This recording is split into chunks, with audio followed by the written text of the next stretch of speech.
जितेंद्र बहादुर सिंह मेरे सहयोगी जुड़ गए हैं, हिमांशु मिश्रा,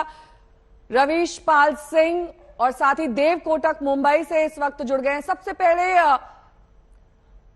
जितेंद्र बहादुर सिंह का रुख करते हुए, जितेंद्र, ये तो कयास लगाए जा रहे थे कि जिस तरीके से लगातार डॉक्यूमेंट्स, एविडेंस, सबूत, सब कुछ पीएफआई से जुड़े संगठनों से मिल रहा था, कभी ना कभी ये एक्शन होना ही था, लेकिन इस पर मोहर लगने के लिए किस तरह की टेक्निकल दिक्कतें आई, ये जरा हमारे दर्शकों को समझाइए।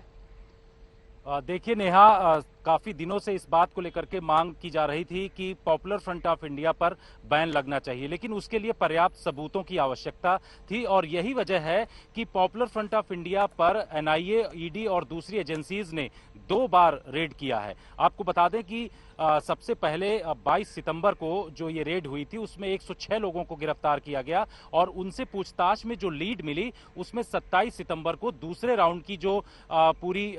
रेड की गई उसमें करीब 250 से ज्यादा लोगों को गिरफ्तार और हिरासत में लिया गया। इन तमाम जगहों से कई ऐसे चौंकाने वाले दस्तावेज एनआईए, ईडी और दूसरी एजेंसीज को मिले जिसमें साफ तरीके से उत्तर प्रदेश में किस तरीके से वहां पर आईडी बनाने के दस्तावेज मिले हैं बाराबंकी से, यानी कि आईडी को किस तरीके से बनाना है, उसको असेंबल कैसे करना है, ये पीएफआई के लेटर हेड में और इसके अलावा जो पीएफआई से जुड़े हुए लोग हैं उनके घरों से मिले हैं। इसके साथ ही वायरलेस सेट जो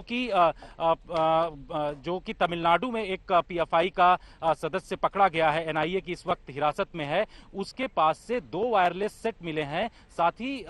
जीपीएस सिस्टम मिला है जिसको कि इंटरनेट और नेविगेशन करने के लिए उसका इस्तेमाल किया जाता था। तो ऐसे चौंकाने वाले दस्तावेज मिले हैं। हमारे तमाम सहयोगी जुड़े हुए हैं, हिमांशु मिश्रा मेरे सहयोगी जुड़े हुए हैं। हिमांशु, देखिए लगातार शिकंजा कसता जा रहा था, रेड पर रेड हो रही थी, कई सारे दस्तावेज और सबूत बरामद किए जा रहे थे, लेकिन क्या इस बैन के लगने के बाद अब ये सिलसिला बंद हो जाएगा या यूं ही जारी रहेगा? क्योंकि ये एक मशरूमिंग की तरह है, एक संगठन पर आप बैन लगाइए, उसको बंद कीजिए, सील कीजिए, उसके बाद 5 या 10 और खड़े हो जाते। बिल्कुल, देखिए सबसे पहले जब सिमी पर बैन लगाया गया था तो पीएफआई का जब गठन किया गया तो सिमी के कुछ जो कार्यकर्ता थे, जो कुछ नेता थे, वो पीएफआई जब बनाई गई तो पीएफआई के फाउंडर मेंबर्स में से एक थे। लेकिन इस बार जिस तरीके से कार्रवाई एजेंसीज ने की है, देखिए काफी समय से पीएफआई का रोल देश विरोधी गतिविधियों के अलावा जो छिटपुट क्राइम की घटनाएं हैं, लोगों को भड़काना, अगर कहीं भीड़ हो, खासतौर से जब सीए एनआरसी का प्रोटेस्ट हुआ था तो उसमें इसका रोल, ये सारी चीजें देखते हुए अलग अलग 2 तरीके से यहां पर कार्रवाई की गई। एक जो इसकी पूरी फंडिंग थी उसको पूरा ट्रैक किया गया और दूसरा ये नजर रखी गई कि किस तरीके के ये क्रियाकलापों में पीएफआई के जो तमाम पीएफआई के 8 अलग अलग संगठन हैं वो जुड़े हुए हैं। कैसे युवाओं को जो विदेशों से जो प्रोपेगेंडा वीडियो आते हैं उनको दिखाया जाता है, किस तरीके से उनको रेडिकलाइज करने की कोशिश की जाती है और उसके बाद फिर उन्हें देश विरोधी जो गतिविधियां हैं उनमें शामिल करने की कोशिश की जाती है। तो ये जब लगातार 2 तरीके से जो कार्रवाई लगातार नजर रखी जा रही थी, उसके बाद इस कार्रवाई को अंजाम दिया गया। 22 सितंबर को 106 लोगों को गिरफ्तार किया गया, फिर 27 को रेड की गई, फिर गिरफ्तारियां हुई। और ये देखिए इस वक्त हम बताते हैं जो पुलिस है वो किस तरीके से एहतियातन कदम उठा रही है। पीएफआई के ऑफिस के बाहर आप देखिए पुलिस के जवानों की, यहाँ पे लोकल पुलिस के जवानों की तैनाती की गई है। इसके पहले एहतियातन कदम उठाया था दिल्ली पुलिस ने। दरअसल दिल्ली पुलिस का कहना है कि वो लॉ एंड ऑर्डर सिचुएशन ये उनकी रिस्पॉन्सिबिलिटी है, तो किसी भी हालात में जो माहौल है वो खराब ना हो, तो उस पे भी लगातार जो लोकल पुलिस है वो नजर रखे हुए हैं और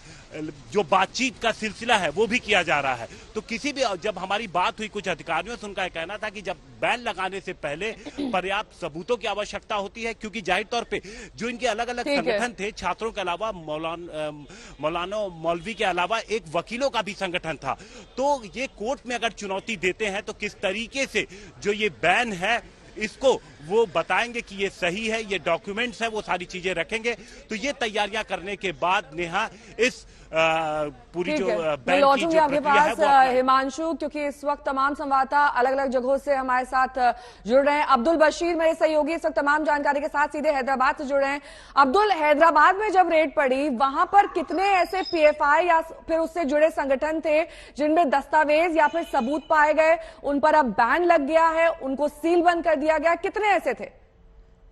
देखिए नेहा, जब जुलाई 5 तारीख को जब हैदराबाद सिटी पुलिस ने 4 लोगों को गिरफ्तार किया था पीएफआई एक्टिविस्ट होने के नाते, जब तलाशी ली गई इनके घरों पर तो कई सारे इनक्रिमिनेटिंग मटेरियल्स, ऐसे दस्तावेज मिले जो भारत के खिलाफ, देश के हित के खिलाफ थे, जो देश का अमन सुकून डिस्टर्ब करने के जो उसमें मटेरियल्स थे उनको सीज किया गया। साथ में कई सारे ऐसे वेपन्स थे जो ट्रेन कर रहे थे। यहाँ पर एक अब्दुल खादर नाम का कराटे ट्रेनर था जो लगभग 200 युवाओं को रेडिकलाइज करने के हैसियत से उनको ट्रेन कर रहा था। कई सारी जगहों पर इनकी बात जो है, जब वहां पर 4 लोगों की गिरफ्तारी हुई, कुल 28 लोग इसमें एक्यूज्ड माने गए। इसके बाद जो है हाल ही में 23 सितंबर को जब एक रीजनल ऑफिस जो एनआईए का, जो पीएफआई का एनआईए ने सीज किया था चंद्रायन गुट्टा एरिया में, वहां पर भी कई सारे इंक्रिमिनेटिंग डॉक्यूमेंट्स मिले थे। कई सारे हार्ड डिस्क और पेनड्राइव को सीज किया गया था। और चौंकाने वाली बात यह है कि पुलिस, तेलंगाना की निजामाबाद की पुलिस ने ये बताया है कि जो कराटे मास्टर का घर था वो खुद पीएफआई ने फंड किया था और वहां पर जो है फर्स्ट फ्लोर पर इन सारे युवाओं को ट्रेनिंग दी जाती थी। यहाँ पर मीटिंग्स ऑर्गेनाइज किए जाते थे। तो ये सारे खुलासे जब हैदराबाद की पुलिस, तेलंगाना की पुलिस ने किए थे तब निकले। फिर एनआईए ने केस रजिस्टर किया अगस्त 26 को और लगभग 38 इलाकों में, जो तेलंगाना और आंध्र प्रदेश के दीगर इलाकों में जो ठीक है, मैं कई लौटूंगी सारे आपके रेड पास।